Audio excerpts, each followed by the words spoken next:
Howdy there, guys, and welcome to a video on Final Fantasy VII Remake. My name is Ventus SG, and in this video we're talking about the boss fight with Hell House, the last boss in the Wall Market Underground Coliseum tournament put on by Don Corneo. In this fight, it's just you and Aerith, and the game really forces you to use everything that you've learned thus far to beat this thing. But trust me, once you know what to do and when to do it, this boss is literally a joy to fight over and over again. Alright, so the first thing is first, and this is just what worked for me. So if there's somebody out there watching who managed to do this another way, I would love to hear about it down in the comments. Alright, so what I did was what I always do. I used Cloud as my damage dealer and let Aerith be his support. Please note that Aerith is a better magic user than Cloud, and I only use Cloud like this because I just like to use Cloud.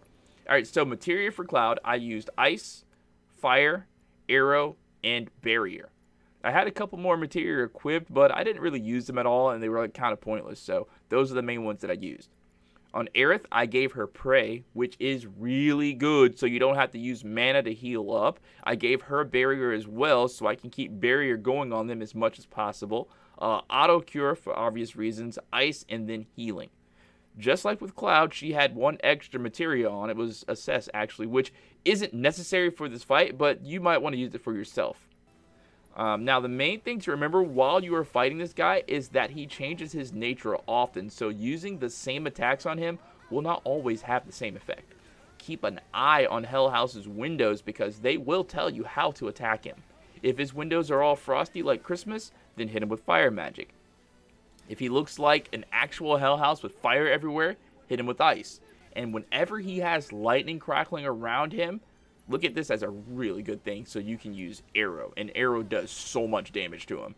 Alright, attacking him with the opposite element will fill up his stagger meter a lot, even if it doesn't always do the most damage.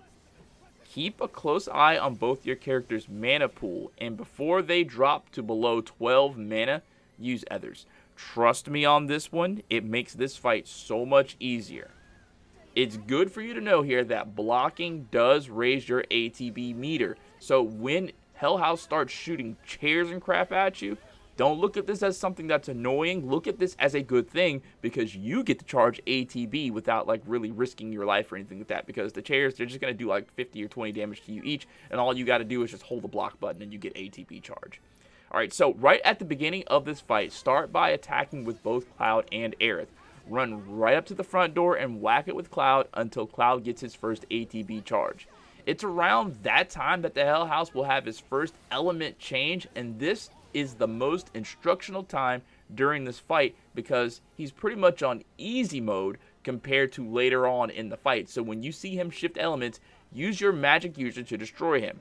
For me, I used Cloud and hit him with whatever opposite element was relevant. For this, I let my support character use Ice because Ice is what Hell House is weak to whenever he is not showing an element. And when he is showing fire in his windows, a double blast of Ice 2, rather Blizzara, really messes him up. A great strategy to use when you want him to stay still long enough to hit him with Ice, if you feel like he's about to start moving, is to switch characters and basic attack him. Now, just like the fight with Rude, this AI is designed to attack whoever the active character is at the time. So you can confuse Hell House into who it should be attacking by making him switch targets. This can sometimes make him stay in one spot while the AI decides who it should be attacking.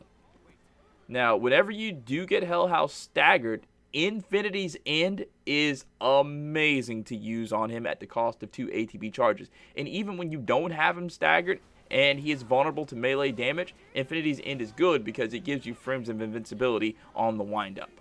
The most difficult part of this fight is when Hell House activates God mode during his second combat phase.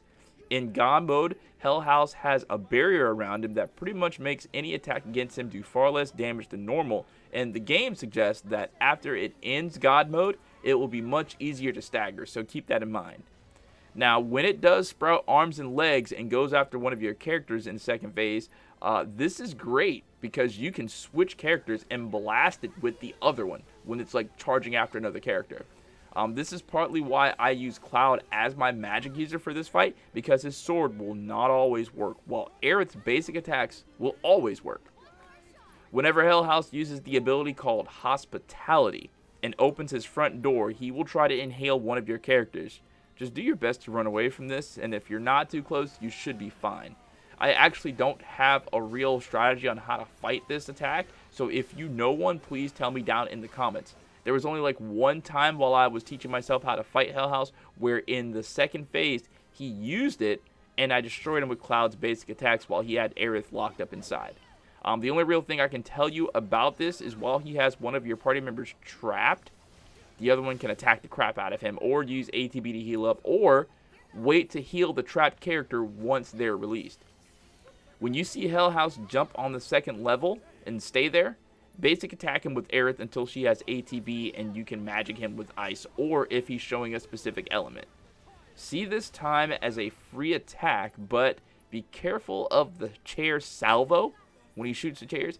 It can sometimes make you lose your spell, so just be mindful, alright? Maybe try to switch your character and then switch back to Aerith or something like that to attack him. During the second phase, you might get a summon ready to go. I use both Fat Chocobo and Shiva on separate fights, and I can't really tell you if one is better than the other. What I can tell you is that Shiva is an elemental summon, and the house does have an ice nature at times.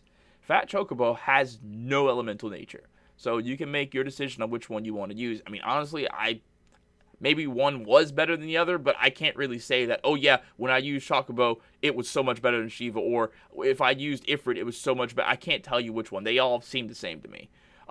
Whenever you see the shield pop up around Hell House, just remember to look and see what element he's showing, and use that element. Attacking with Cloud's sword during this time can be problematic unless you target the thing's arms, which I only really did to get Cloud's ATB up, because attacking the thing's arms, it won't do that much damage, man. So it'd be like kind of pointless to try to like switch to Cloud to try to attack him to deal like damage with him. Just use the attacks to build up your ATB so you can magic him. That's what you want to do when he has that shield around him. You magic him with whatever element he's not showing, or whatever, his opposite element, and then you can build up his stagger meter. That's what you're going for right here in the second phase, to build up his stagger meter so you can whack him some more, which was how I got him to his third phase, by whacking him while he was stunned. Now, during the third phase, when Hell House starts flying around the ring, be sure to block the chairs and wait for the damn thing to sit still. That's when you attack it. I mean, there was one time when I had Thunder. That was the other like pointless materia that I had equipped. You can use Thunder because Thunder's always going to hit it, but it won't always do the most damage, and I think it'd be better to wait until the thing stops moving around to see how best to damage. And you know what? That's pretty much it. That's all I got for you. Now, on a final note, just remember to keep your party healed. If you see someone drop below half HP or MP, heal them up. And remember, you can pray, but at the cost of 2 ATB charges, and that does not consume mana. Did you guys find this guide helpful in any way? If you did, please do me a favor of hitting that thumbs up button. And if you have a question about this fight, or another question about something else, or you just have some advice to offer, please feel free to leave that down in the comments. I look forward to reading it. Thank you guys so much for watching, and have fun playing Final Fantasy VII Remake. I'll catch you next time. Peace out.